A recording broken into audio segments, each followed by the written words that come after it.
ஒரு ஊரில் ஒரு புகழ்பெற்ற பத்திரிகையாளர் இருந்தார். அவர் ஒரு நாள் திடீர்னு இறந்து போயிட்டார். அதுக்கப்புறம் நேராக சொர்க்கத்துக்கு போனார். சொர்க்கத்தின் வாசலில் நின்றுக்கிட்டு இருந்த ஒருத்தர் அவரை தடுத்தார். இதை பாரு, ஏற்கனவே இங்கே 12 பத்திரிகையாளர்கள் இருக்கிறாங்க, அவங்களுக்கே இங்கே வேலை இல்லை. அதுக்கு என்ன காரணம்னா, சொர்க்கத்தில் திடுக்கிடும் செய்திகள்லாம் ஒன்றும் கிடையாது. அப்படி என்ன இருக்க போகுது? இங்கே எல்லாம் அது ஒழுங்காக நடந்துக்கிட்டு இருக்கோம். எல்லாம் ஒழுங்காக நடந்தால் பத்திரிகைகளுக்கு சுவாரஸ்யமான கொலை, கொள்ளை, தீ வைப்பு இது மாதிரி எதுவும் இங்கே இல்லை. ஏற்கனவே இங்கே இருக்கிறவங்க எல்லாரும் மரத்தடியில் உட்காந்துக்கிட்டு தியானம் பண்ணிகிட்டு இருக்கிறாங்க. அந்த ஒரே செய்தி தான் தினமும் இங்கே வந்துக்கிட்டு இருக்குது. அதை படிக்கிறதுக்கே இங்கே ஆள் கிடையாது. அதனால் நான் என்ன சொல்கிறேன்னா, நீ பேசாமல் நரகத்துக்கே போயிடு. அங்கே எவ்வளவோ நிகழ்ச்சிகள் நடந்துக்கிட்டு இருக்கு. அங்கே தான் அதிகமான பத்திரிகையாளர்கள் தேவைப்படுறாங்க. அங்கே உனக்கு நிறைய வேலை இருக்கும். அதை செய்கிறதில்ல நீயும் மகிழ்ச்சியாக இருக்கலாம் அப்படின்னு சொன்னாராம். அங்கே அந்த சொர்க்கத்தின் வாசலில் நின்றுக்கிட்டு இருந்தவர். இந்த பத்திரிகையாளர் அங்கேயே நின்று கொஞ்சம் யோசனை பண்ணார். இவருக்கு சொர்க்கத்திலே இருக்கணும்னு தான் ஆசை. அதனால் மெதுவாக அவர்கிட்ட பேசினாராம். ஐயா, என்னை ஒரு 24 மணி நேரம் இங்கே உள்ளே இருக்கிறதுக்கு அனுமதி கொடுங்க. இங்கே இருக்கிற பல பத்திரிகையாளர்களை எனக்கு தெரியும். அவங்களில் சில பேரை சமாதானப்படுத்தி மெதுவாக பேசி நரகத்துக்கு அனுப்பி வச்சுட்றேன். நான் இங்கே இருந்துக்கிறேன். உங்கள் கணக்குப்படி 12 பேருக்கு மேலே இங்கே தாண்டாது, அப்படி பார்த்துக்கிறேன் அப்படின்னாராம்.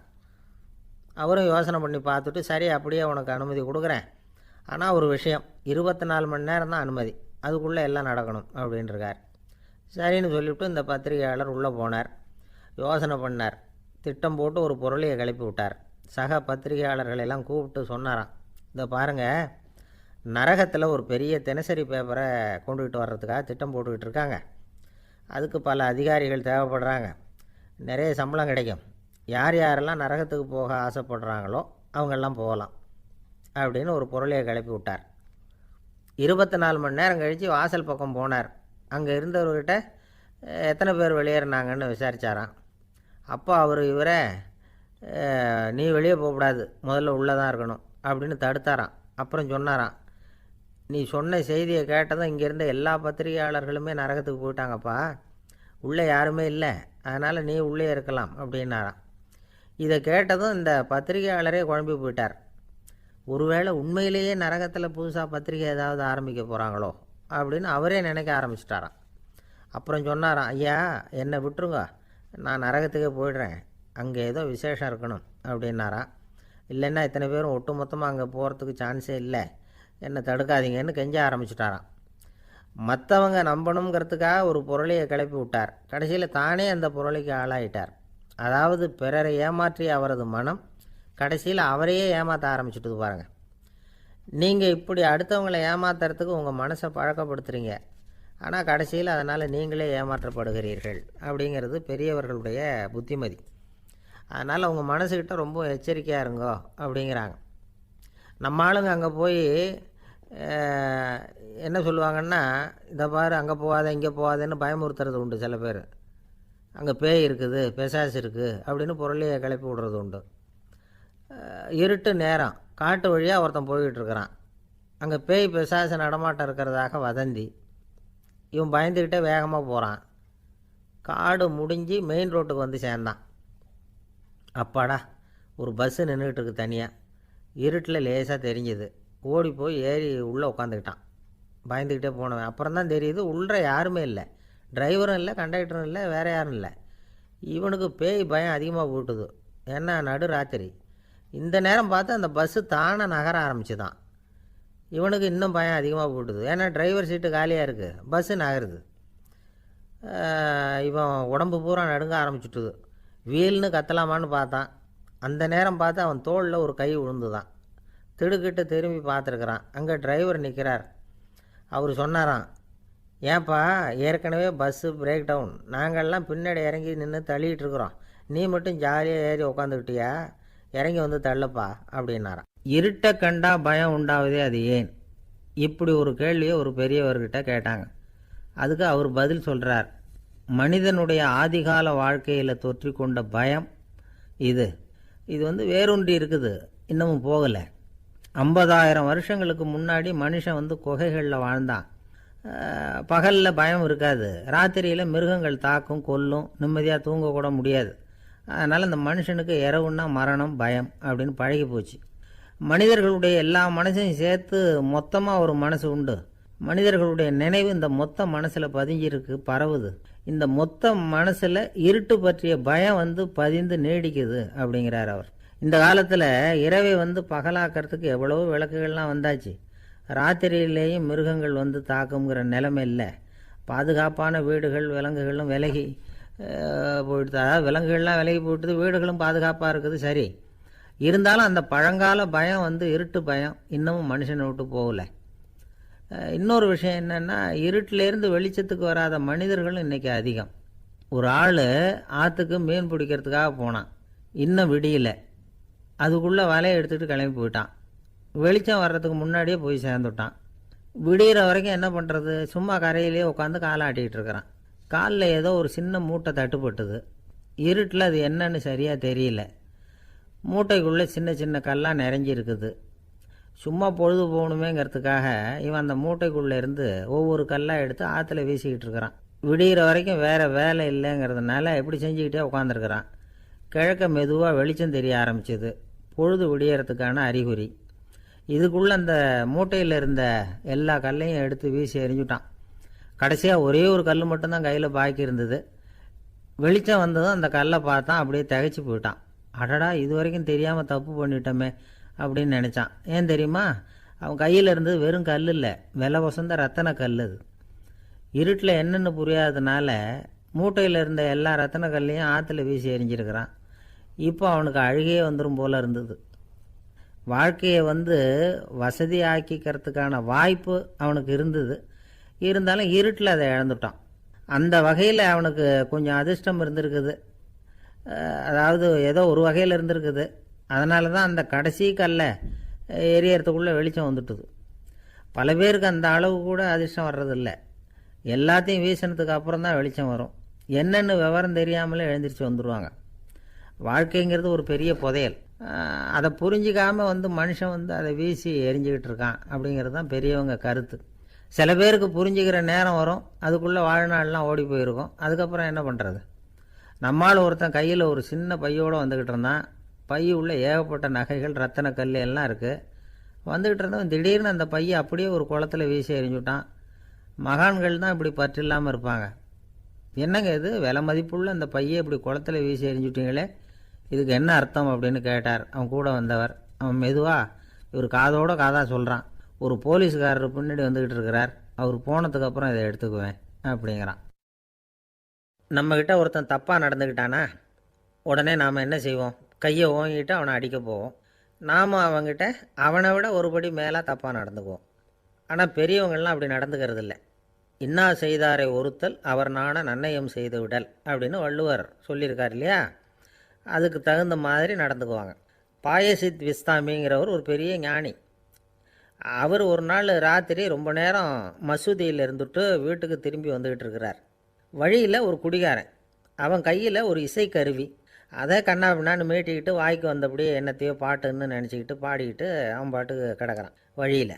அதோடு இருந்தாலும் பரவாயில்ல, அந்த பக்கமாக வழியில் போகிறவங்க வர்றவங்களையெல்லாம் பார்த்து கண்ணாபின்னான்னு திட்டிக்கிட்டு இருக்கிறான், ரொம்ப வளர்க்குறான். பாயசித் பிஸ்தாமிங்கிற அந்த பெரியவர் அந்த வழியாக போகிறார். அவனை பார்க்குறார். அவனுடைய நிலைமையை பார்த்துட்டு பரிதாபப்படுறார். ஏன்பா இது மாதிரியெல்லாம் நடந்துக்கிற, இப்படி நடக்கலாமா அப்படின்னு ஏதோ கொஞ்சம் புத்திமதி சொல்கிறதுக்கு ஆரம்பித்தார். அவனுக்கு கோபம் வந்துட்டுது. கையில் வச்சுருந்த வாத்திய கருவி அதால் ஓங்கி அந்த பெரியவர் தலையில் ஒரு அடி கொடுத்தான். ரத்த காயம் ஏற்பட்டு போச்சு. அவன் கையில் இருந்த இசைக்கருவியும் அடித்த வேகத்தில் ரெண்டாக உடஞ்சி போச்சு. அவ்வளோ வேகமாக அடிச்சிருக்கான். இவ்வளவு தூரத்துக்கு நடந்து போச்சுல்ல, அந்த மாபெரும் ஞானி வாயை திறந்து ஒரு வார்த்தை கூட பேசலை. பேசாமல் தலையை பிடிச்சிக்கிட்டு அவர் பாட்டுக்கு போயிட்டார். மறுநாள் அந்த பெரியவர் என்ன பண்ணார் தெரியுமா? கொஞ்சம் இனிப்பு பண்டங்கள், கொஞ்சம் பணம், இது ரெண்டையும் ஒரு ஆள் மூலமாக அனுப்பி வச்சார் அந்த குடிகாரனுக்கு. அவனுக்கு ஒன்றும் புரியல. என்ன விவரம்னு விசாரித்தான். வந்த ஆள் ஒரு கடுதாசியை நீட்டினான். அதில் விவரம் இருந்தது. ஞானி எழுதியிருக்கிறார், இதை பார்ப்பா, உங்களுடைய இசைக்கருவி உடையறதுக்கு என்னுடைய தலை காரணமாக ஆயிட்டுது. அதுக்காக நான் ரொம்ப வருத்தப்படுறேன். அதுக்காக தான் பணம் அனுப்பி வச்சுருக்கேன். வேறு புதுசாக ஒரு இசைக்கருவி வாங்கிக்கோ.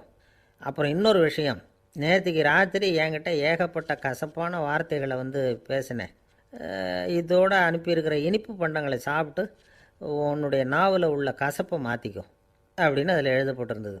இந்த சமயத்தில் அவன் வந்து குடி மயக்கத்தில் இல்லை, தெளிஞ்சு போயிருந்த நேரம் இது. அதனால் அதை படித்த உடனே அவனுக்கு ரொம்ப வெக்கமாக போச்சு. தலை குனிஞ்சான், யோசனை பண்ணான். கொஞ்ச நேரத்தில் தன்னுடைய நண்பர்கள் சில பேரையும் கூப்பிட்டுக்கிட்டு நேராக அந்த ஞானி இருக்கிற இடத்துக்கு ஓடினான். அவர் காலில் விழுந்தான், அவர்கிட்ட மன்னிப்பு கேட்டுக்கிட்டான். பெரியவங்களே தெரியாமல் வந்து நான் இந்த பாவ செயலை பண்ணிவிட்டேன், என்னை மன்னிச்சுங்க, உங்களுடைய பொறுமையும் போதனையும் என்னுடைய கண்ணை திறந்துட்டுது, இனிமேல் நானும் என்னுடைய நண்பர்களும் நல்ல வழியில் திருந்தி வாழ போகிறோம் அப்படின்னா. ஞானி செய்த நன்னயம் குடிகாரனை எப்படி திருத்திருக்கு பார்த்தீங்களா? இந்த கதையை கேட்டுவிட்டு ஒருத்தர் சொன்னார், என் வாழ்க்கையில் கூட அப்படி ஒரு சம்பவம் நடந்தது சார். நானும் ஒரு நாள் ராத்திரி ஓவராக குடிச்சிட்டு ஒரு கிட்டாரை வாசிச்சுக்கிட்டு கண்ணாபின்னான்னு உளறிக்கிட்டு திட்டிக்கிட்டு இருந்தேன். அந்த சமயம் அந்த வழியாக ஒருத்தர் வந்தார். ஓங்கி தலையில் ஒரே ஒரு அடி, ரத்தம் வந்துட்டுது. அதுக்கப்புறம் என் மனசு தெரிந்துவிட்டுது சார் அப்படின்னார்.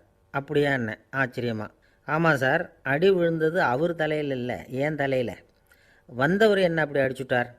மயக்கம் தெளிஞ்சதுக்கு அப்புறம்தான் எனக்கு விவரம் புரிஞ்சுது, அவர் ஒரு போலீஸ்காரர் அப்படின்னார் ரொம்ப சோகமாக. ஒரு ஊரில் ஒரு துறவி இருந்தார், புத்த சமய துறவி. அந்த ஊர் மன்னன் அவரை பற்றி கேள்விப்பட்டிருக்கான். ஒரு நாள் புறப்பட்டு போனான், துறவியின் பாதங்களை தொட்டு வணங்கினான். அதுக்கப்புறம் சொன்னான், ஐயா, நான் உங்களை அரண்மனைக்கு அழைச்சிட்டு போகிறதுக்காக வந்திருக்கிறேன், இனிமேல் நீங்கள் இங்கே எதுக்கு இருக்கணும் அப்படின்னானா. அவன் மனசுக்குள்ளே என்ன நினைப்புன்னா, இவர் எங்கே வரப்போகிறாரு, நான் ரொம்ப எளிமையானவன், எனக்கு எதுக்கு அரண்மனை வாசம்னு சொல்லிவிடுவார் அப்படின்னு நினச்சிருக்கான். ஆனால் அந்த துறவி என்ன பண்ணார் தெரியுமா? அப்படியா, சரி போகலாம், வா, போய் உன் ரதத்தை கொண்டுட்டு வா, அரண்மனைக்கு போகும்பொழுது அதுக்கு தகுந்த மாதிரி ஆடம்பரமாக போகணும் அப்படின்னு விட்டாரான். துறவி இப்படி சொன்னதும் அந்த மன்னனுக்கு மனசுக்குள்ளே சந்தேகம் வந்துட்டுது. இவர் உண்மையிலேயே துறவி தானா, ஏமாத்து பேர் வழி மாதிரி தெரியுதே அப்படின்னு நினச்சிருக்கான்.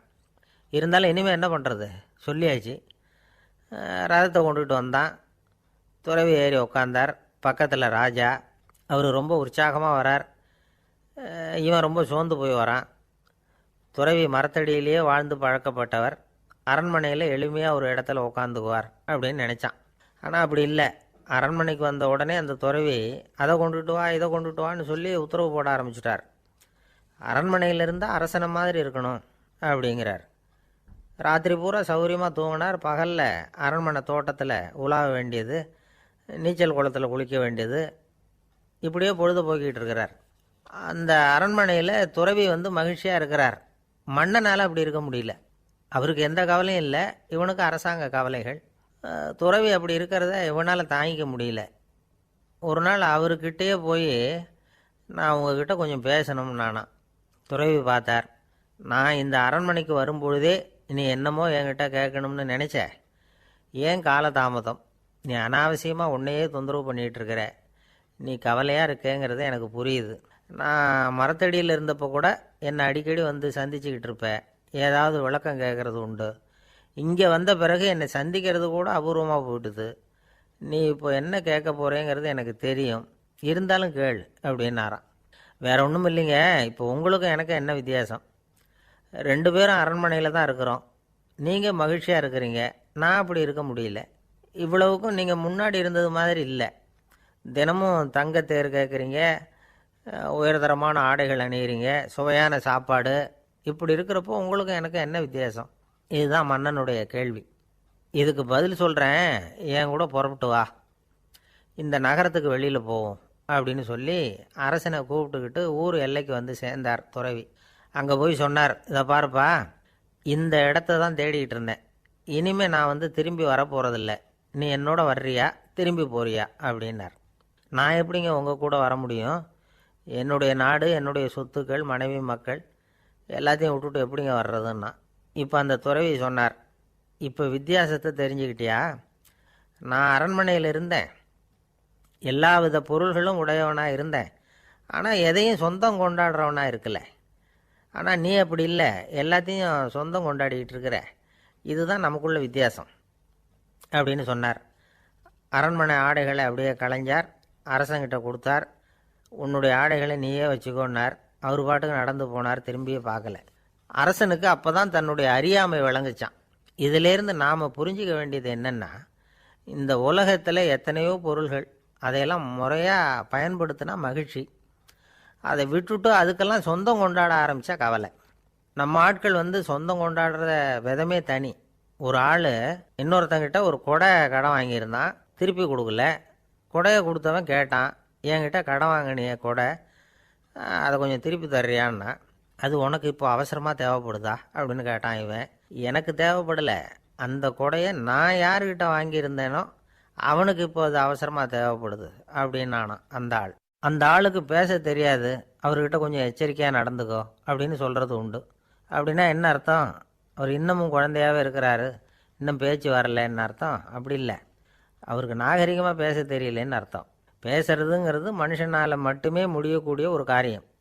அப்படி இருந்தும் அதோட பெருமையை அவன் இன்னமும் சரியாக புரிஞ்சிக்கலைன்னு தான் சொல்லணும். அதனால தான் அவன் அளவுக்கு அதிகமாக வார்த்தைகளை கொட்டி விடுறான். அதுக்கப்புறம் அதையெல்லாம் திருப்பி அள்ள முடியாமல் கிடந்து கஷ்டப்படுறான். கொட்டின வார்த்தையை அள்ள முடியுமா? ஒருத்தரை இன்னைக்கு பார்த்து முட்டாள்னு திட்டி விடுறீங்க, நாளைக்கு மறுபடியும் அவர்கிட்ட போய் நேத்திக்கு ஒன்று முட்டாள்னு சொல்லிவிட்டேன், அந்த வார்த்தையை திருப்பி கொடு, வாங்கிட்டு போயிடுறேன் அப்படி நான் சொல்ல முடியும்? அவன் கோபக்காரனாக இருந்தால் நேத்திக்கு அதை வேறு விதமாக உங்களுக்கு திருப்பி கொடுத்துருப்பான். உலகத்தில் எவ்வளவோ ஜீவராசிகள் இருக்குது, அதுக்கெல்லாம் வாய் இருக்குது. அந்த வாயெல்லாம் எதுக்கு உபயோகம்? சாப்பிட்றதுக்காக. ஆனால் நமக்கு இருக்கிற வாய் சாப்பிட்றதுக்காக மட்டும் இல்லை, பேசுகிறதுக்காகவும் தான். பேச முடியலன்னா வாய் இருந்தால் கூட அது வாயில்லா ஜீவன் தான். ஒரு பையனை பார்த்து அது வாய் உள்ள புள்ள பொழைச்சிக்கும் அப்படின்னா மற்ற பையன்களுக்கெல்லாம் முகத்தில் வாயே இல்லைன்னு அர்த்தம்? அப்படி இல்லை, அந்த பையன் கொஞ்சம் கெட்டிக்காரத்தனமாக பேசுவான்னு அர்த்தம். அதனால் எப்படி பேசணும் அப்படிங்கிறத நாம் முக்கியமாக தெரிஞ்சுக்கணும். இதுக்கு 8 விதமான குறிப்புகளை நம்ம பெரியவங்க சொல்லியிருக்கிறாங்க. பேச்சுக்கு 8 அங்கங்கள் உண்டு அப்படின்னு அவங்க சொல்கிறாங்க. அதெல்லாம் என்னென்ன அப்படின்னா, உண்மை, நன்மை, அன்பு, நிதானம், இனிமை, ஆழம், சமயமறிதல், சபையறிதல். இந்த 8 தன்மையும் பேச்சில் இருக்கணுமா. இதையே கொஞ்சம் விவரமாக சில பேர் போர்டில் எழுதி வச்சுருப்பாங்க. அதாவது எழுத்துலையாவது அதெல்லாம் இருக்கட்டுமே அப்படின்னு நினச்சி நீங்கள் கூட சில இடங்களில் இதை பார்த்துருக்கலாம். அதாவது உண்மையே பேசுக, நன்மையே பேசுக, அன்பாக பேசுக, நிதானமாக பேசுக, இனிமையாக பேசுக, ஆழமுடையதாக பேசுக, சமயமறிந்து பேசுக, சபையறிந்து பேசுக, இப்படி எழுதி வச்சுருப்பாங்க. இந்த 8 அம்சமும் சரியாக பொருந்தி இருந்தால் தான் அது பேச்சு. மற்றதெல்லாம் பேச்சாகிடாது. பேச்சு ஒரு சிறந்த கலை. எல்லாத்தையும் விட பேசாமல் இருந்தும் பழகணும், அது ரொம்ப முக்கியம். உண்மையே பேசணும். சத்தியத்துக்கு மதிப்பு கொடுக்குறவங்கள தான் சரித்திரம் மதிக்கும். உண்மை பேசினா மட்டும் போதாது, அந்த உண்மையில் நன்மை கலந்துருக்கணும். கொலைகாரனுக்கு பயந்துக்கிட்டு ஒருத்தன் உங்கள் வீட்டுக்குள்ளே ஒளிஞ்சிருக்கிறான். அந்த முரட்டை ஆசாமி கையில் அறிவாளோடு அவங்க வந்தானான்னு உங்ககிட்ட கேட்குறான்னு வச்சுங்க.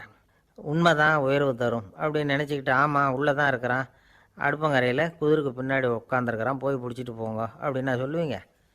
அது நன்மை இல்லாத உண்மை. அதனால் பிரயோஜனம் கிடையாது. அதே மாதிரி உங்கள் பேச்சில் அன்பு இருக்கணும், நிதானம் இருக்கணும், இனிமை இருக்கணும், சிந்தித்து பேசணும். சமயம் அறிந்து பேசுகிறதும் முக்கியம். அதை பற்றி நமக்கு வேறு யாரும் சொல்லிக் கொடுக்க வேண்டியதில்லை.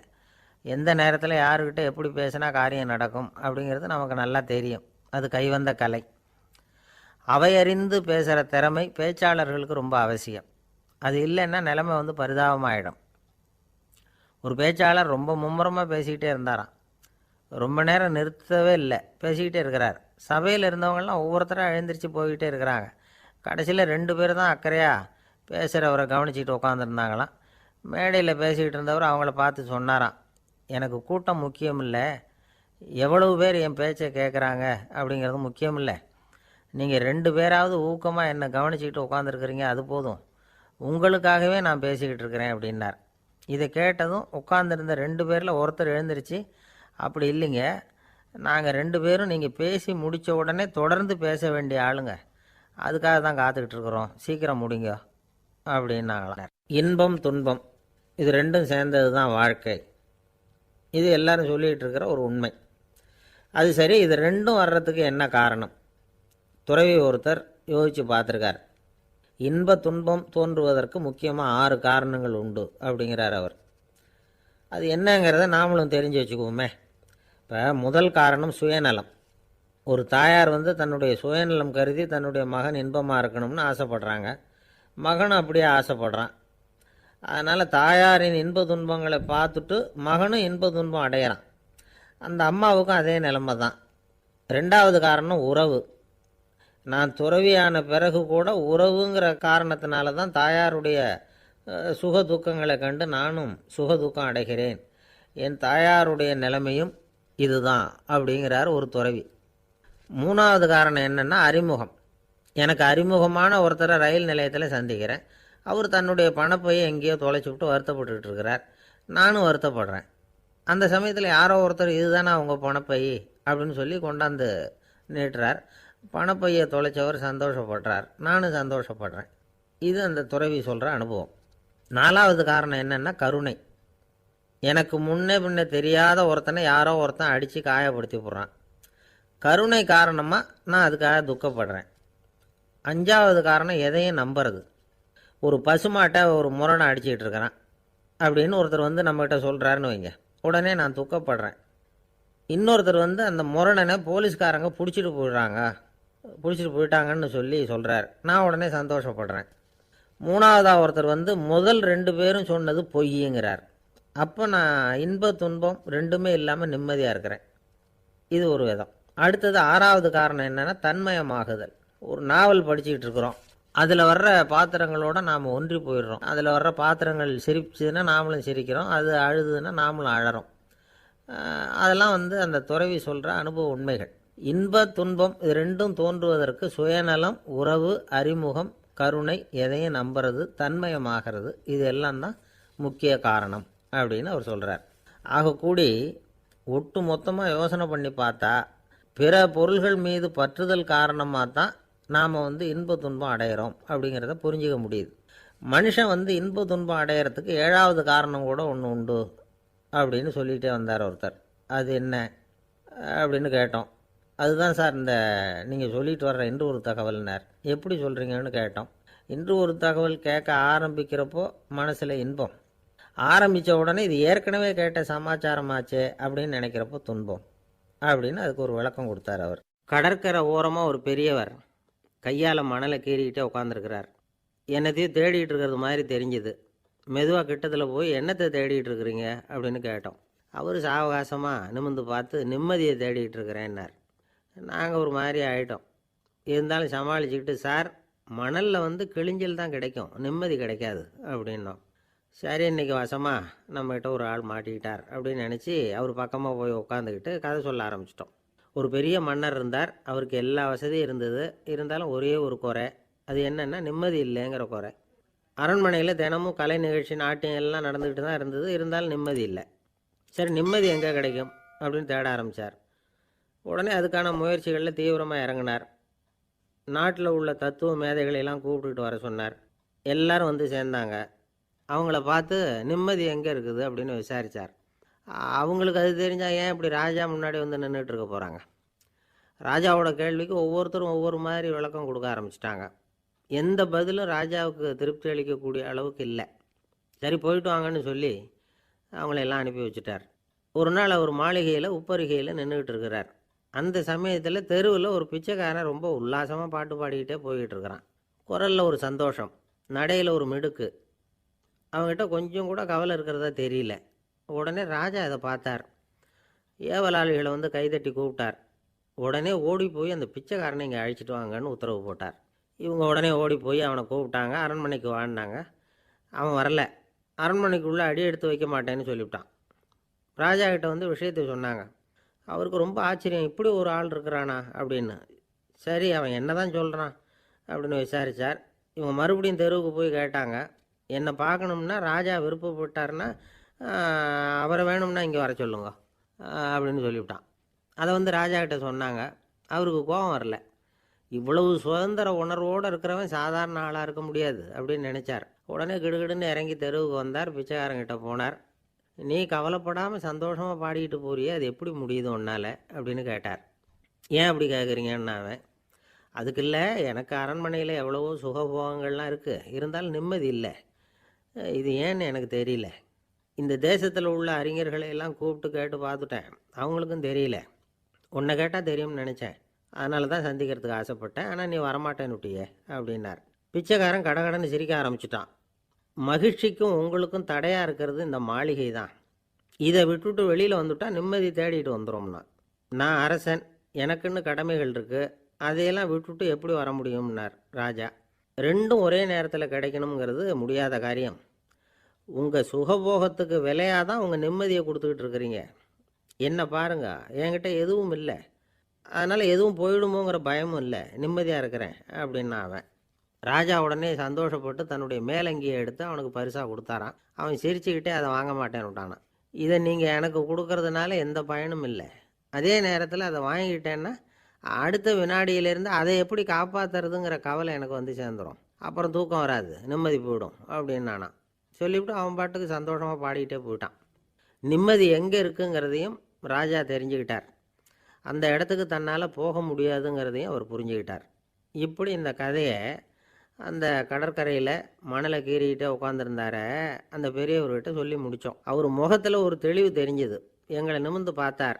ரொம்ப நன்றிங்க, இப்போ எனக்கு தெரிஞ்சு போச்சு, நிம்மதி வேணும்னா அதுக்கு என்ன பண்ணணும்னு இப்போ நல்லா புரிஞ்சுக்கிட்டேன் அப்படின்னார். என்ன புரிஞ்சுக்கிட்டீங்கன்னு கேட்டோம். இனிமேல் இந்த பக்கம் வந்தால் உங்கள் கண்ணில் படாத இடமா பார்த்து உட்காரணும்னு புரிஞ்சுக்கிட்டேன் அப்படின்னார். இன்றைக்கு பல பேர் உயில் எழுதி வைக்கிறாங்கல்ல.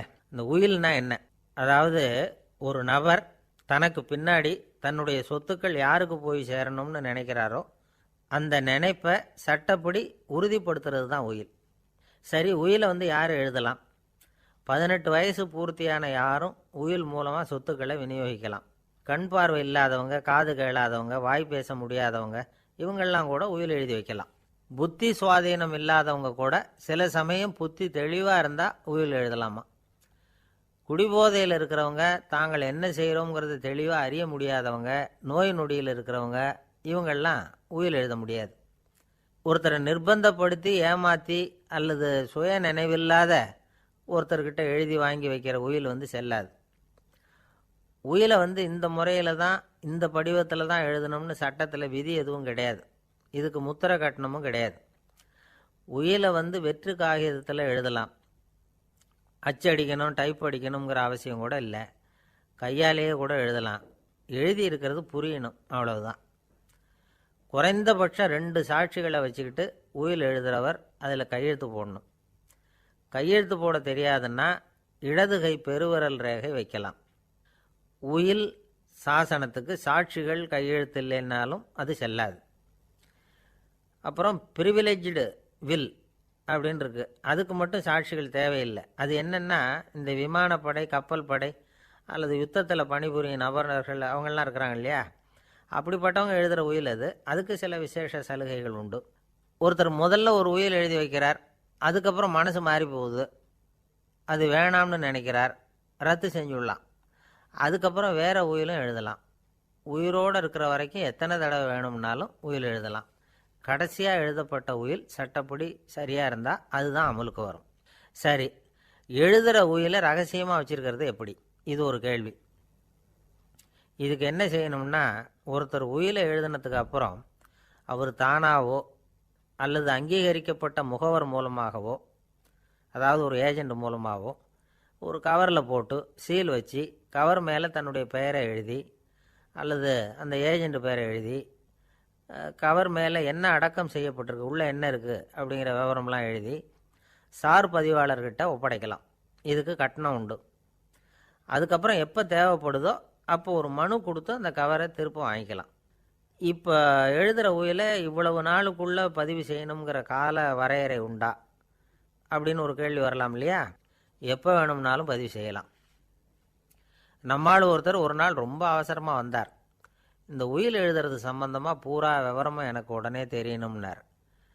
நான் உடனே அவரை வக்கீல் ஒருத்தர்கிட்ட அழைச்சிட்டு போனேன். இவர் அவர்கிட்ட எல்லா விவரமும் கேட்டு தெரிஞ்சுக்கிட்டார். ரொம்ப தேங்க்ஸ்ன்னு சொல்லிவிட்டு 2 பேரும் வெளியில் வந்தோம். அதுக்கப்புறம் இவர்கிட்ட கேட்டேன், ஆமாம் இவ்வளவு விவரமாக கேட்குறீங்களே, உங்களுக்கு எத்தனை பிள்ளைங்க சார் அப்படின்னு கேட்டேன். 6 பேர் சார் அப்படின்னார். சரி, இருக்கிற சொத்து எவ்வளவுன்னு கேட்டேன். அதை இனிமே தான் சம்பாதிக்க போகிறேன் அப்படின்னார். வயிறு பசிக்குதேங்கிறது சிலரோட கவலை, வயிறு பசிக்க மாட்டேங்குதே அப்படிங்கிறது சில பேரோட கவலை. 2 விதமான கவலைக்கும் வயிறு தான் காரணமாக இருக்குது. வயிறு பசிச்சதுன்னா அது இயற்கை, வயிறு பசிக்கலைன்னா அது வியாதி. ஆனால் பசியையும் நாம் பசிப்பிணி அப்படின்னு தான் சொல்லுவோம். என்ன காரணம்? வியாதியை போக்க வேண்டியது எவ்வளவு முக்கியமோ அதை விட முக்கியம் பசியை போக்க வேண்டியது. ஒரு சமுதாயத்தில் பசிப்பிணியே இருக்கக்கூடாது. அதுதான் நல்ல சமுதாயம். பசியை போக்கணும்னா சாப்பாடு போடணும், பசியின்மையை போக்கணும்னா வைத்தியம்தான் பண்ணணும். இது சம்பந்தமாக எவ்வளவோ ஆராய்ச்சிகள் நடக்குது, நிறைய மருந்து கண்டுபிடிச்சிருக்கிறாங்க. நம்ம உடம்புல பசியை தூண்டக்கூடிய பகுதி எது, இதை முதல்ல தெரிஞ்சுக்கணும் இல்லையா? நாம் சாப்பிட்ற ஆகாரம் செரிக்கிறதுக்கு எது காரணம் தெரியுமா? நம்ம மூளையோட பின்பகுதி தான் அதுக்கு காரணமாக இருக்குதாம். மூளையின் பின்பகுதியில் நரம்பு செல்களால் ஆன 2 வகையான ஆரக்சின்கள் தான் பசியை உண்டாக்குது அப்படின்னு கண்டுபிடிச்சிருக்கிறாங்க. 2 ஆய்வாளர்கள் இதை கண்டுபிடிச்சிருக்காங்க. அவங்க 2 பேரும் டெக்சாஸ் பல்கலைக்கழகத்தில் ஹார்வர்டு ஹக்ஸ் மருத்துவ கல்வி நிலையத்தில் பணிபுரிகிறவங்களாம். உண்பது தேவைங்கிறது உணரப்படும் போது மூளையின் அந்த குறிப்பிட்ட பகுதி ஆரக்சின் அப்படிங்கிற ஹார்மோன்களை சுரக்கும். அது பசி உணர்வை தூண்டும் அப்படிங்கிறது தான் அந்த ஆய்வாளர்களின் கண்டுபிடிப்பு. இந்த ஆரக்சின் வேறு சில உயிரினங்கள்லேயும் உண்டு. இப்போ எலிகளில் கூட இது இருக்குது. அதனால் எலிகளை வச்சு இது சம்மந்தமாக ஆராய்ச்சி பண்ணாங்க. எலிகள் உடம்பில் ஆரக்சினை செலுத்தி பார்த்தாங்க. உடனே என்னாச்சு தெரியுமா? அந்த எலியெல்லாம் பசியால் துடிக்க ஆரம்பிச்சுட்டுது. எதையாவது தின்னு பசியை தீர்த்தா போதுங்கிற அளவுக்கு அந்த எலிகள்லாம் அல்லாட ஆரம்பிச்சுட்டுது. இயல்பாக சாதாரணமாக அந்த எலிகள் எவ்வளவு சாப்பிடுமோ அது மாதிரி 8 முதல் 10 மடங்கு அதிகமான ஆகாரத்தை 1 மணி நேரத்துக்குள்ளே சாப்பிட்டு தீர்த்துட்டு தான். சில எலிகளின் மூளையில் இந்த ஆரக்சின் அளவை கட்டுப்படுத்தி பார்த்துருக்குறாங்க. உடனே என்னாச்சு தெரியுமா? அதெல்லாம் சாப்பாட்டை கண்டால் முகத்தை திருப்பிட்டு போக ஆரம்பிச்சுட்டு தான். அந்த எலிகளுக்கு பசி எடுக்கலையாம். இந்த ஆராய்ச்சியின் அடிப்படையில் பசியை எடுக்காமல் இருக்கிற மனிதர்களுக்கும் பசியை தூண்ட முடியும் அப்படின்னு சொல்லி ஆராய்ச்சியாளர்கள் தெரிவிச்சிருக்கிறாங்க. ஆக ஆரக்சின் தான் பசிக்கு காரணம்ங்கிறது தெரிஞ்சு போச்சு. சரி, இந்த ஆரக்சின் அப்படின்னா என்ன? அது ஒரு கிரேக்க சொல். அதுக்கு பசின்னு அர்த்தம். நம்ம ஆளுங்களுக்கெல்லாம் பசியை தூண்டுறதுக்கு மருந்து தேவையில்லை, பசியை குறைக்கிறதுக்கு தான் மருந்து தேவை.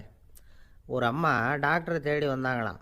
டாக்டர், எங்கள் வீட்டுக்காரருக்கு திடீர்னு அகோர பசி, நிறைய சமைச்சு போடுறேன், அவ்வளவையும் சாப்பிட்டுட்டு கீழே கிடக்கிற குப்பை கூலங்களையும் எடுத்து சாப்பிட ஆரம்பிச்சுட்றார், என்னன்னு கவனித்து பாருங்கள் அப்படின்னாங்களாம். எவ்வளவு நாளாக அப்படி இருக்குதுன்னு கேட்டிருக்காரு டாக்டர். 1 வாரமாக அப்படி இருக்குதுன்னாங்களாம். இவ்வளவு நாளாக ஏன் சும்மா இருந்தீங்க? ஆரம்பத்திலே இங்கே அழைச்சிட்டு வர வேண்டியது தானே அப்படின்னாரான் டாக்டர். அது ஒன்றும் இல்லை டாக்டர், வீடு பூரா சுத்தமாகட்டுமேன்னு பார்த்துக்கிட்டு இருந்தேன் அப்படின்னாங்களாம் அந்த அம்மா. உங்கள் மேலே எனக்கு அளவு கடந்த அன்பு அப்படின்னு யாராவது சொன்னால் அதை அலட்சியமாக நினச்சிடக்கூடாது. அது கொஞ்சம் சீரியஸான விஷயம். அளவுக்கு மிஞ்சினா எதுவுமே இடைஞ்சல் தானே. அன்பும் அப்படி தான். அன்பு அதிகமாக இருந்தால் அது எப்படி கெடுதல் பண்ணும் அப்படிங்கிற சந்தேகம் உங்களுக்கு வரலாம். தசரதன் கதை என்னாச்சு?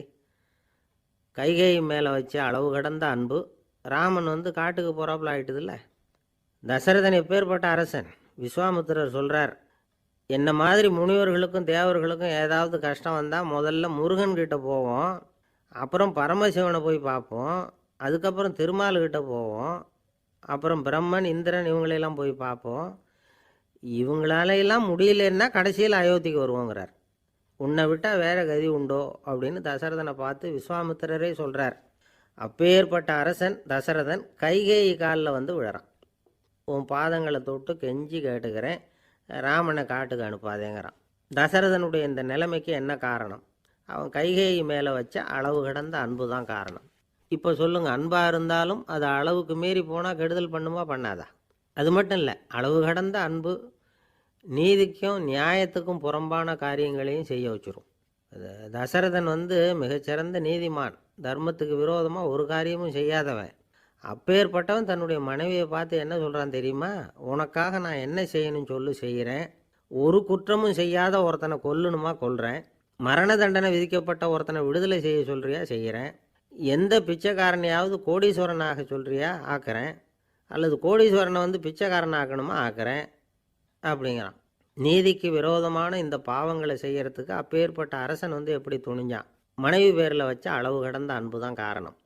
திரிசூலம், வஜ்ராயுதம், வாள் இதுகளால் தாக்கப்பட்டால் கூட அதையெல்லாம் கொஞ்சம் கூட லட்சியம் பண்ணாத ஒருத்தன் காமதேவனுடைய மலர் அம்புகள் தாக்குனா அதை அவனால் தாக்கு பிடிக்க முடியல, விழுந்துடுறான். காமதேவனுக்குள்ள மகிமையே அதுதாங்கிறார் துளசிதாசர். அதனால தான் பெரியவங்கள்லாம் என்ன சொல்கிறாங்கன்னா, எதையும் அளவுக்கு மீறி செய்யாதேங்கிறாங்க. அப்பா அம்மா மனைவி மக்கள் எல்லார் பேர்லேயும் அன்பு அவசியம்தான். ஆனால் அந்த அன்பு அறிவுக்கு புறம்பாக இருக்கக்கூடாது, அளவுக்கு மீறி இருக்கக்கூடாது. அப்போ தான் வாழ்க்கை சுகமாக இருக்கும், இல்லைன்னா அவஸ்தை தான். அளவுக்கு மீறின அன்புங்கிறது புரியுது, அது சரி. அறிவுக்கு புறம்பான அன்புங்கிறது எப்படி? ஒரு தாய்க்கு ஜலதோஷம் அல்லது ஏதோ ஒரு தொற்று நோயின்னு வச்சுங்களேன். அந்த அம்மாவுக்கு தன்னுடைய குழந்தை பேரில் அளவு கடந்த அன்பு. தனக்கு நோய் இருக்குது, அது அடுத்தவங்களுக்கு தொற்றக்கூடியது அப்படின்னு தெரிஞ்சிருந்தோம் அன்பை காட்டுறதுக்காக அந்த குழந்தைக்கு முத்தம் கொடுக்குறேன்னு தூக்கி வச்சுக்கிட்டு கொஞ்சம் ஆரம்பிச்சதுன்னு வச்சுக்கோங்க, அது நல்லா இருக்குமா? இதுதான் அறிவுக்கு புறம்பான அன்புங்கிறது. அது மாதிரி விலங்குகள்கிட்ட அன்பாயிருன்னு சொல்கிறோம். அதுக்காக புலிக்கு முத்தம் கொடுக்க முடியுமா? அப்படி கொடுத்தா அது அறிவுக்கு புறம்பான அன்பு. அதனால் அன்பு கூட அறிவுபூர்வமாக இருக்கணும் அப்படிங்கிறத இன்றைக்கி தகவல் மூலமாக நாம் புரிஞ்சுக்கணும். இந்த காலத்து காதலன் தன்னுடைய காதலிகிட்ட சொன்னானாம், இதை பாரு, உன் பேரில் எனக்கு அளவு கடந்த அன்பு, உனக்காக என்ன செய்யணும் சொல்லு, செய்கிறேன். நெருப்பில் நடக்கணுமா நடக்கிறேன், நீரில் குதிக்கணுமா குதிக்கிறேன், உயிரையே கொடுக்கணுமா கொடுக்குறேன் அப்படின்னா. சரி, வர்றேன் ஞாயிற்றுக்கிழமை சாயந்தரம் 6 மணிக்கு இதே இடத்துக்கு வாங்க அப்படின்னுது அந்த பொண்ணு. இவன் கொஞ்சம் யோசனை பண்ணி பார்த்துட்டு, அன்னைக்கு மழை பெய்யாமல் இருந்தால் வந்துடுறேன் அப்படின்னானா. இந்த உலகத்தில் மனுஷன் எவ்வளவோ தவறுகள் செய்கிறான். அதுக்கெல்லாம் என்ன காரணம்? அதை பற்றின ஆராய்ச்சி தான் இன்றைக்கி.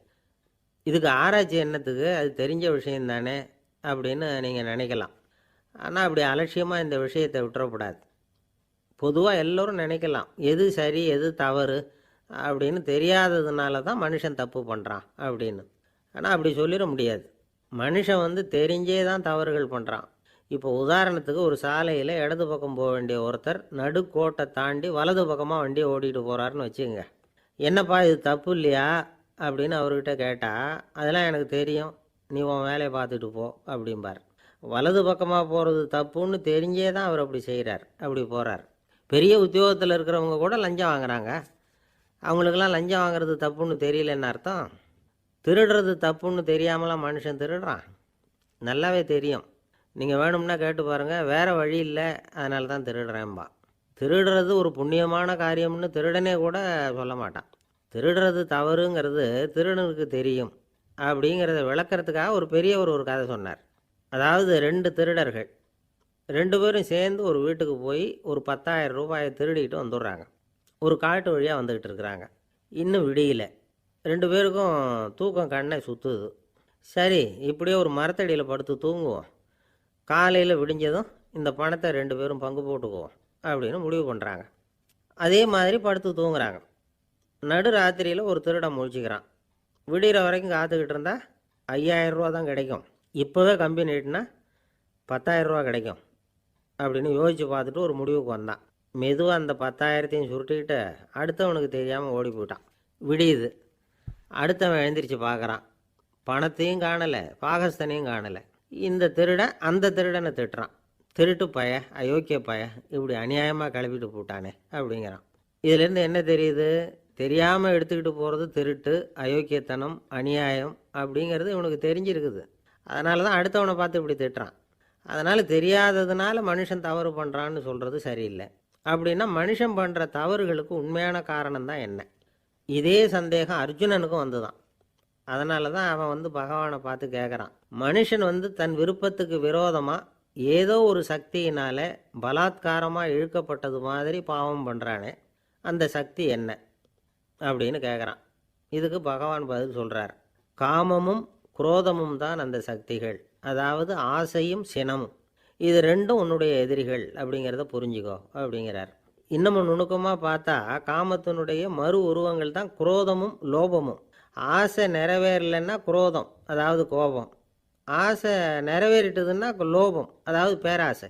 பாவத்தை கண்ட்ரோல் பண்ணணும்னா அதுக்கு மெயின் சுவிட்சு எது அப்படிங்கிறது இப்போ தான் தெரியுது. அதுக்கு மனுஷன் தெரிஞ்சே தான் தவறு பண்ணுறான் அப்படின்னு பேசிக்கிட்டோமே. அதுக்கு ஒரு உதாரணம். ஒரு ஆள் ஹோட்டலில் சாப்பிட போனான். சாப்பிட்டு முடித்தான். எழுந்திரிச்சு முதலாளிகிட்ட பில்லை கொடுத்தான். காசை கொடுக்கல. முதலாளி பணம் கொடுன்னு கேட்டார். இவன் என்கிட்ட பணம் இல்லைன்னா. முதலாளி கொஞ்சம் கூட அலட்டிக்கல. உள்ளே இருந்து ஒரு ஆளை கூப்பிட்டார். இவனை கூப்பிட்டுட்டு போய் இட்லி மாவு ஆட்ட சொல்லுன்னார். இவனும் கவலைப்படாமல் உள்ளே போயிட்டான். அப்போது அழைச்சிட்டு போகிற ஆள் கேட்குறான், ஏன் சார் சாப்பிட்றதுக்கு முன்னாடி காசு இல்லைங்கிறது உங்களுக்கு தெரியாதா அப்படின்னு கேட்குறான். தெரியும், காசு இல்லைங்கிறதும் தெரியும், காசு இல்லாமல் சாப்பிட்டா மாவாட்டணுங்கிறதும் தெரியும் அப்படின்னா அந்த ஆள். அப்படின்னா நீங்கள் உங்கள் வீட்லேயே சாப்பிட்ருக்கலாமே அப்படின்னு கேட்குறான் அவன். அதுக்கு இவர் சொல்கிறாரு, அது எப்படி, அங்கே சாப்பிட்டாலும் நான் இதே வேலையை தானே செய்ய வேண்டியிருக்கும் அப்படின்னாரான். நம்மளை மாதிரி ஒரு ஆசாமி அவன் நம்மளை மாதிரியே கற்பனை பண்ணான்.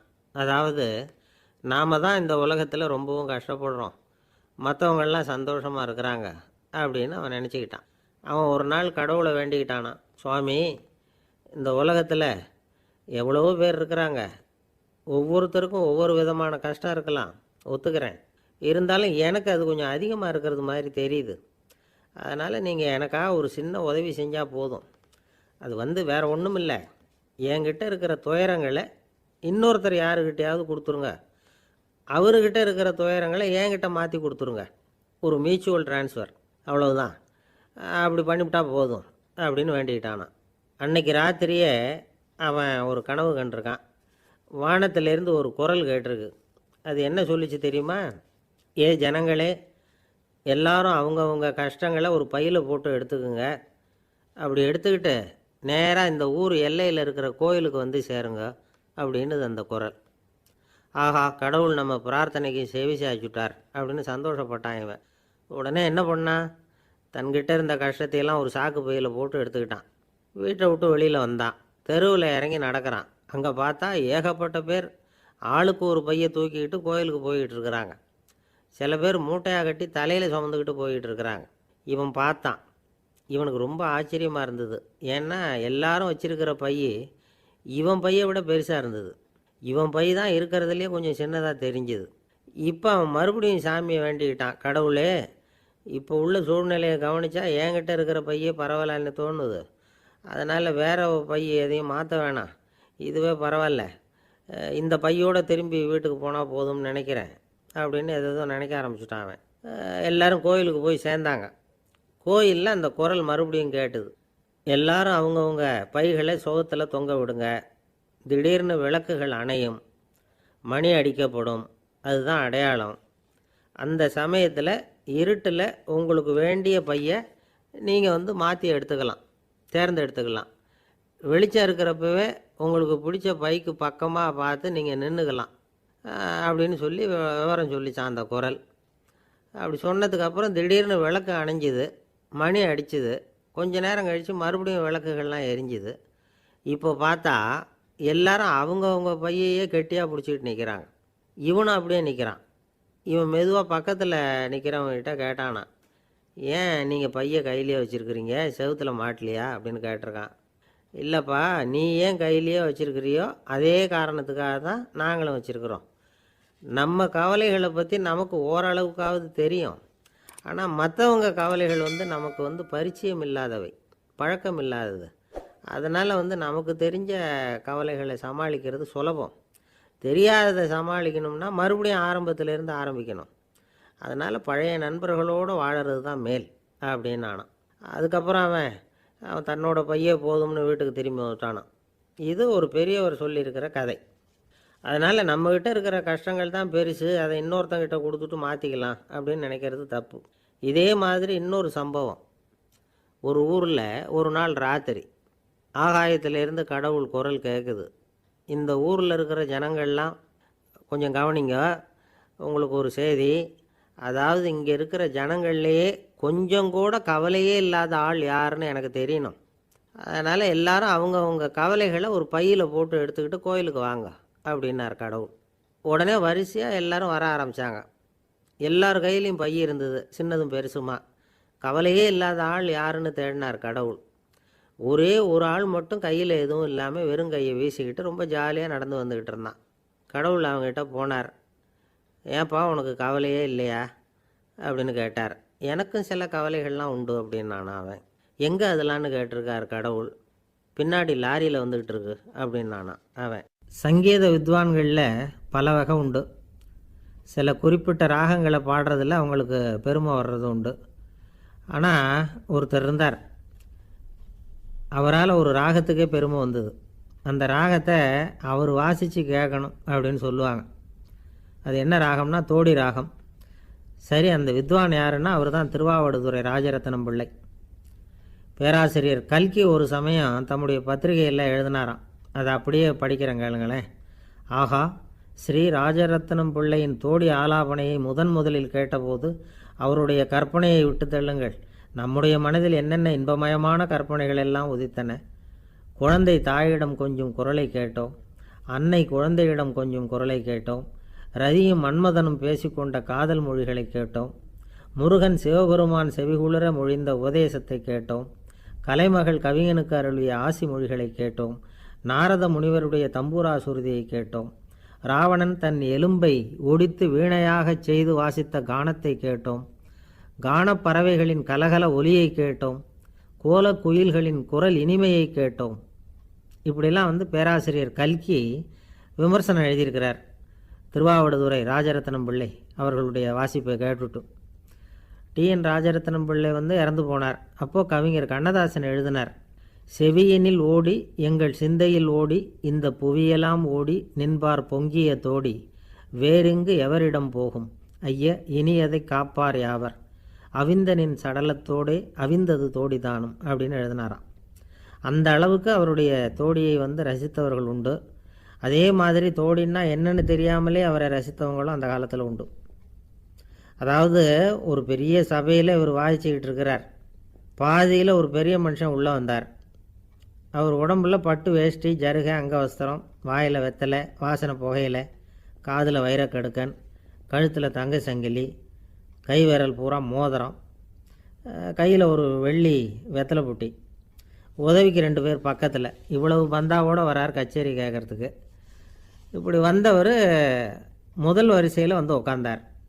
வித்வான் வாசித்து முடித்ததும் இவர் அவரை பார்த்து, ஐயா, நீங்கள் தோடி வாசிக்கிறதுல ரொம்ப கெட்டிக்காரர்னு கேள்விப்பட்டிருக்கேன், அதை கேட்குறதுக்காக தான் மெனக்கிட்டு வந்திருக்கிறேன், அதை வாசிங்களேன் அப்படின்னாராம் இந்த பெரியவர். ராஜரத்னம் பிள்ளைக்கு ஒன்றும் புரியல.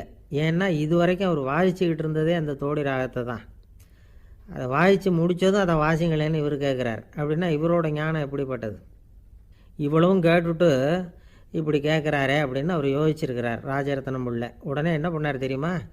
பக்கத்தில் ரொம்ப சாதுவாக சுருதி போட்டுக்கிட்டு இருந்த ஒரு முதுகில் ஓங்கி ஒரு குத்து விட்டாராம். அவருக்கு ஒன்றும் புரியல, எதுக்கு நம்மளை அடிக்கிறார் இவர், நம்மளை குத்துறாரு வித்வான்னு. அவர் அதிர்ச்சியால் இவர் நிமிர்ந்து பார்த்துருக்கார். அப்போ ராஜரத்னம் பிள்ளை சொன்னாராம், ஏய்யா ஐயா பெரிய மனுஷன், என்னுடைய பரம ரசிகர், தோடி ராகம் கேட்கணுங்கிறதுக்காக இவ்வளோ தூரம் வந்திருக்கிறார், வரிசையில் உட்காந்துருக்கார். நீ இந்த சமயம் பார்த்து தோடி ராகம் வாசிக்கிற நாதஸ்வரத்தை வீட்டில் வச்சுட்டு வந்துட்டியே, இப்போ ஐயாவுக்காக அந்த ராகத்தை நான் எப்படி வாசிக்கிறது அப்படின்னு சொல்லிவிட்டு மறுபடியும் முதுகில் ஒரு அடி கொடுத்தாராம். அடி வாங்கினவருக்கே சிரிப்பு அடக்க முடியலையா. ஒரு மனுஷனை பார்த்து என்கிட்ட வாலாட்டாதே அப்படின்னு சொன்னால் அவன் நம்மக்கிட்ட ஏதோ வம்புக்கு வர்றான்னு அர்த்தம். ஒரு நாயை பார்த்து யாரும் என்கிட்ட வாலாட்டாதே அப்படின்னு சொல்கிறது இல்லை. ஏன்னா நாய் வாலாட்டுனா அது நம்மக்கிட்ட தன்னுடைய நன்றியை தெரிவிக்கிறதாக நினச்சிக்கிட்டு இருக்கிறோம். ஆனால் அது அப்படி இல்லை அப்படின்னு சொல்கிறாங்க அது சம்பந்தமான நிபுணர்கள். ஒரு நாய் தன்னுடைய வாலை இந்த பக்கமும் அந்த பக்கமுமா இப்படியும் அப்படியும் ஆட்டிக்கிட்டு இருந்தா அது பதட்டத்தில் கூட இருக்கலாம். நாய் நட்பாக இருந்தாலும் வாலாட்டும், ஆத்திரத்தில் இருந்தாலும் வாலாட்டும், கோபத்தில் இருந்தாலும் வாலாட்டும், குழப்பத்தில் இருந்தாலும் வாலாட்டும், மகிழ்ச்சியாக இருந்தால் கூட அது வாலாட்டும். அதை நாம் தப்பாக புரிஞ்சுக்கிட்டு அதுக்கிட்ட போய் மாட்டிக்கக்கூடாது. நாயை பற்றி எனக்கு நல்லா தெரியும் அப்படின்னு சொல்கிறவங்க கூட அதுக்கிட்ட கடி வாங்கிட்டு நிற்கிறது உண்டு. நிபுணர்கள் என்ன சொல்கிறாங்க தெரியுமா? எப்போவுமே நாய்கள் திடீர்னு கடிச்சு விடுறதில்ல, கடிக்கிறதுக்கு முன்னாடி சில அறிகுறிகளை காட்டும். அதை சரியாக புரிஞ்சுக்கிட்டோம்னா தப்பிச்சுக்கலாம். ஒரு வீட்டுக்கு போகிறீங்க, அங்கே புதுசாக ஒரு நாயை பார்க்குறீங்க, உடனே அதுக்கிட்ட போய் குனிஞ்சி சிரிச்சுக்கிட்டே அது தலையில் தட்டுறீங்க. இது ரொம்ப தப்பான். ஒரு நாய் இன்னொரு நாயை நேருக்கு நேர் பார்த்து பல்ல காட்டுனா அது தன்னுடைய தன்முனைப்பை காட்டுதுன்னு அர்த்தமா. உன்னை விட நான் பெரியவன் அப்படின்னு சொல்லுதுன்னு அர்த்தம். அதனால் நீங்கள் அது மாதிரி கிட்ட போய் சிரிக்கிறோம் அப்படின்னு நினச்சிக்கிட்டு பல்ல காட்டினா உங்களையும் எதிரியாக நினச்சிரும். இன்னொரு விஷயம் என்னென்னா, தலையில் தட்டுனா நாய்க்கு பிடிக்காது. அது தன்னை அடக்கிறதாகவும் அச்சுறுத்துறதாகவும் நினச்சிக்கிட்டு இருக்கும். சரி, அப்படின்னா புதுசாக ஒரு இடத்துல அல்லது வீட்டில் நாய்க்குட்டியை பார்த்தா என்ன பண்ணுறது? நீங்கள் சும்மா இருங்க, அதுவாக கிட்ட வரட்டும். அதுக்கப்புறம் அதுக்கிட்ட கனிவாக பேசுங்க. கன்னம், மார்பு, தோல் இங்கெல்லாம் தட்டலாம், தப்பு இல்லையா? தலையில் தான் தட்டப்படாதான். ஒரு நாய் உங்களை நோக்கி ஓடி வருது, நீங்களும் ஓடுனா அது துரத்த ஆரம்பிச்சிடும். அசையாமல் சில மாதிரி நின்றுடுங்க, அது கிட்ட வராது. அதுக்கு ஆர்வம் இல்லாமல் போயிடும். ஒரு தெருவில் சின்ன பிள்ளைங்க நிறைய பேர் விளையாடிக்கிட்டு இருக்கிறாங்க. அப்போ சில நாய்கள் அங்கே ஓடி வருது. எல்லாரும் ஓடினாங்க. அப்படி ஓடுறப்போ ஒரு பையன் கால் தடிக்க கீழே விழுந்துட்டான். என்னாச்சு தெரியுமா? துரத்திக்கிட்டு வந்த நாய்கள்லாம் கீழே விழுந்தவனை ஒன்றும் செய்யலை, அவன்கிட்டே போகல. ஓடிக்கிட்டு இருந்தாங்கல்ல பசங்க, அவங்கள துரத்திக்கிட்டு அவங்க பின்னாடி ஓடிச்சான். அதுதான் நாய்களுடைய சுபாவம். ஒரு நாய் நம்மளை நேருக்கு நேர் முறைச்சி பார்க்குதுன்னு வச்சுங்க, நாமளும் அதை முறைச்சி பார்க்கக்கூடாது. நாம் வேறு பக்கம் எங்கேயாவது பார்க்க ஆரம்பிச்சிடணும். ஒரு நாய் கோபமாக இருந்ததுன்னா அதோட வால் உறுதியாக நேராக நிற்கும். ஒரு நாய் பணிந்து போனால் அல்லது பயந்து போனால் அது தன்னோட வாலை காலுக்கு நடுவில் வச்சுக்கும். ஒரு நாய் நம்மளை பார்த்து பயந்து நிற்கிதுன்னு வச்சுங்க, அதனால் நமக்கு ஆபத்து இல்லைன்னு நினச்சிடக்கூடாது. உங்களை பார்த்துட்டு ஒரு நாய் ஒடுங்குச்சுன்னா நீங்கள் விலகி போயிடணும் அப்படின்னு அது நினைக்குது. நிறைய பேர் பயந்து போன நாயால் கடிபடுறாங்க. இவன் நம்மளை விட பெரிய ஆள், மாட்டிக்கிட்டோம், வேறு வழி இல்லை அப்படிங்கிற நினப்பில் தான் நாய் கடிக்க ஆரம்பிக்குதான். இதே மாதிரி சங்கிலியால் கட்டி போடப்பட்டிருக்கிற நாயும் ஆபத்தானது தான். தொடர்ந்து கட்டி போட்டிருந்தா காலப்போக்கில் அது ஒரு மாதிரி ஆகிடும். நாய் குழந்தைகளை கடிக்காது அப்படின்னு சில பேர் சொல்லுவாங்க. அதுவும் ஒரு தவறான நம்பிக்கை. அதனால் சின்ன குழந்தைகளை தனியாக நாயோட விளையாட விடக்கூடாது. ஆகக்கூடி நாயை பற்றி நிறைய விஷயம் புரிஞ்சிக்க வேண்டியிருக்குது. ஒருத்தர் தன்னுடைய நண்பர் வீட்டுக்கு போயிருந்தார். அவசியம் எங்கள் வீட்டில் சாப்பிட்டுட்டு தான் போகணும் அப்படின்னு ரொம்ப அன்பாக சொல்லிவிட்டார். அதை மீற முடியல இவரால். சரின்னு உட்காந்துட்டார். சாப்பாடு போட்டாங்க, சாப்பிட ஆரம்பித்தார். அவங்க வீட்டில் கட்டி போட்டிருந்த நாய்க்குட்டி இவர் சாப்பிட்றத முறைச்சி பார்த்துது. ஏன் இப்படி என்ன இது முறைச்சி பார்க்குது உங்கள் வீட்டு நாய்க்குட்டி அப்படின்னு அவர் கேட்டார். அப்போ அவங்க சொன்னாங்களாம், அதுக்கிட்ட ஒரு கெட்ட பழக்கம்ங்க, தன்னோட தட்டில் யார் சாப்பிட்டாலும் அது அப்படி தான் முறைச்சி பார்க்கும் அப்படின்னாரா அவர். அசோக மன்னர் வந்துக்கிட்டு இருக்கார். அவருடைய ஆலோசகர்கள் எல்லாம் பக்கத்தில் வந்துக்கிட்டு இருக்கிறாங்க. அந்த சமயத்தில் எதிரில் ஒரு புத்த பிக்ஷு வர்றார். அசோகர் பார்க்குறார். ஓடி போய் அவர் காலில் விழுந்து வணங்குறார். அசோக மன்னரின் தலை அந்த புத்த துறவியின் பாதத்தில் பட்டுக்கிட்டு இருக்கு. பக்கத்தில் நின்றுக்கிட்டு இருந்த அமைச்சருக்கு இது ரொம்ப சங்கடமாக போச்சு. ரொம்ப வருத்தப்பட்டார். நம்ம அசோக சக்கரவர்த்தி எப்பேற்பட்டவர், அவரோட தலை ஒரு சன்னியாசியின் பாதத்தில் படுறதா அப்படின்னு நினச்சி ரொம்ப கவலைப்பட்டார். அரண்மனைக்கு திரும்பினதும் அமைச்சர் மெதுவாக ஆரம்பித்தார். அரசே, எனக்கு ரொம்ப வருத்தமாக இருக்குது அப்படின்னார். எதுக்குன்னார் மன்னர். அசோக சக்கரவர்த்தியின் தலை, அதாவது அந்த சிரம், ரொம்ப மதிப்புமிக்க ஒன்று. அது ஒரு சன்னியாசியின் காலில் படலாமா அப்படின்னார். அசோகர் பதில் சொல்லலை, சிரித்தார், போயிட்டார். அதுக்கப்புறம் ஒரு சரியான சந்தர்ப்பத்துக்காக காத்துக்கிட்டு இருந்தார். ஒரு நாள் அமைச்சரை கூப்பிட்டார். எனக்கு 3 தலைகள் வேணும் அப்படின்னார். சொல்லுங்க, கொண்டுகிட்டு வரேன் அப்படின்னார் அமைச்சர். அசோகர் சொன்னார், முதல்ல எனக்கு தேவையானது ஒரு ஆட்டின் தலை, 2வது ஒரு புலியின் தலை, 3வது ஒரு மனிதனின் தலை. இதுதான் அசோகர் கேட்டது. எங்கே இருந்தாலும் கொண்டு வாங்கன்னார். அமைச்சர் புறப்பட்டார். ஆட்டுத்தலை, புலித்தலை கிடச்சிட்டுது. அப்புறமா ஒரு சுடுகாட்டுக்கு போய் ஒரு மனித தலையும் சேகரம் பண்ணிட்டு ராஜா கிட்ட வந்துட்டார். அரசே, உங்கள் ஆணைப்படி 3 தலைகளையும் கொண்டு வந்திருக்கிறேன்னார். அசோகர் பார்த்தார். ரொம்ப நல்லது, இப்போ இது 3ஐயும் எடுத்துக்கிட்டு போய் சந்தையில் விற்றுட்டு வாங்க அப்படின்னார். அமைச்சர் அதுகளை எடுத்துக்கிட்டு சந்தைக்கு போனார். முதல்ல ஆட்டுத்தலை நல்ல விலைக்கு விற்று போச்சு. நல்ல விலை கொடுத்து வாங்கிட்டு போட்டாங்க. அடுத்தபடியாக புலி தலையை ஒருத்தர் வாங்கிட்டார். அதை பாடம் பண்ணி வீட்டில் மாட்டி வைக்கலாமே அப்படின்னு நினச்சி அதையும் வாங்கிட்டு போட்டார். மனித தலையை மட்டும் வாங்கிறதுக்கு யாரும் முன் வரலை. எல்லாரும் அதை பார்த்துட்டு விலகி போக ஆரம்பித்தாங்க. அமைச்சர் திரும்பி வந்தார். அரசே, இந்த தலையை மட்டும் யாரும் வாங்க மாட்டேங்கிறாங்க அப்படின்னார். சரி, பரவாயில்ல, இதை இலவசமாகவே இனாமாவே யாருக்கிட்டையாவது கொடுத்துட்டு வந்துடுங்க அப்படின்னார். அமைச்சர் மறுபடியும் சந்தைக்கு போனார். இதை இலவசமாக தரேன், இதை வாங்கிக்கோங்க அப்படின்னார். அப்பவும் அதை யாரும் வாங்கிக்கிறதுக்கு தயாராக இல்லை. மறுபடியும் திரும்பி மன்னர்கிட்ட விவரத்தை சொன்னார். இப்போ மன்னர் சொல்கிறார், அமைச்சரே, உயிர் இருக்கிற வரைக்கும் தான் இந்த தலைக்கு மதிப்பு. ஜீவன் போனதுக்கப்புறம் அதோட மதிப்பும் போயிடுது. அதனால் மதிப்பு இருக்கும் பொழுதே பெரியவர்கள் பாதம் பணிந்து அந்த புனிதத்தை வந்து பெற்றுக்கொள்ளணும் அப்படின்னார். பணிவுங்கிறது வேறு, அடிமைத்தனம்ங்கிறது வேறு. பெரியவர்களை பணிவது நமக்கு பெருமை தரக்கூடிய விஷயம். இதை வந்து மனசில் வச்சுக்கிட்டு எப்போ காலில் விழணும், எப்போ காலில் விழக்கூடாது அப்படிங்கிறத முடிவு பண்ணிக்கணும். ஒரு சாதாரண ஆள் நடந்து வந்துக்கிட்டு இருந்தார். எதிரில் வந்த ஒரு பெரிய மனுஷன் ஓடி போய் அவர் காலில் விழுந்து தன்னுடைய தலையை அவர் பாதத்தில் கொண்டு போய் வச்சார். கொஞ்ச நேரம் கழித்து எழுந்திரிச்சு வந்துட்டார். வந்த பிறகு இவரை கேட்டேன், ஏன் திடீர்னு ஓடி போய் அந்த ஆள் காலில் விழுந்தீங்க,